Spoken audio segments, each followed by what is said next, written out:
si Noli Benjola from Rosales, Pangasinan. Very humble si engineer, ha? Mula po nung gumamit po ako ng Pre-BioCure. Pre-BioCure. Oo, Chia Yung Coffee. Chia Chia Coffee Coffee. po, talagang naramdaman ko pong pagbabago ng ating katawan. Ano po ang sakit niyo, engineer, na nakaramdaman niyo? Bali, ano po ako? Diabetic po. Okay. Mataas po yung sugar talaga, tapos yung pag-iinit ko ng gabi. Ngayon, nararamdaman ko na mula nung nag-take po ako nito. Kasi 3 times na di po ako natitip ng capsule. 3 capsule.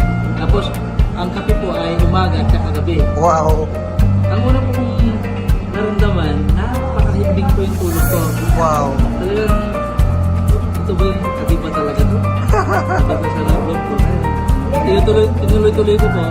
Talagang, iba yung pagkaramdam ko kasi yung tulog ko po, kompleto. Nag-complete ko po siya ng 7 to 8 hours, ng 9 hours pa nga. Ginigising ako ng asawa. Sinantok pa nga ako eh, kasi. Oo, tama. Bakit? Ganyan ka matulog, sabi ng asawa ko. So, pag tinitik mo ito, siya at saka yung Pre-BioCure. pre-BioCure. Pangalawa, ano na, matanda po tayo. Oo. Nalulupay pa yan talaga Si Manoy. si Dujon. Oo, si John. Sa pagtik ko niyan, unti-unti nga nararamdaman ko yun. Nare-revive si John. Nare-revive siya. By the way, engineer, ilang linggo na kayo uminom? 2 to 3 weeks na po. Sabi Kaya na- nung binigyan ako ni Doktor. Tsaka kumanda daw yung mukha mo, sabi ni tita. Pansin nila yung mukha mo. Yung grooming. Hindi blooming daw.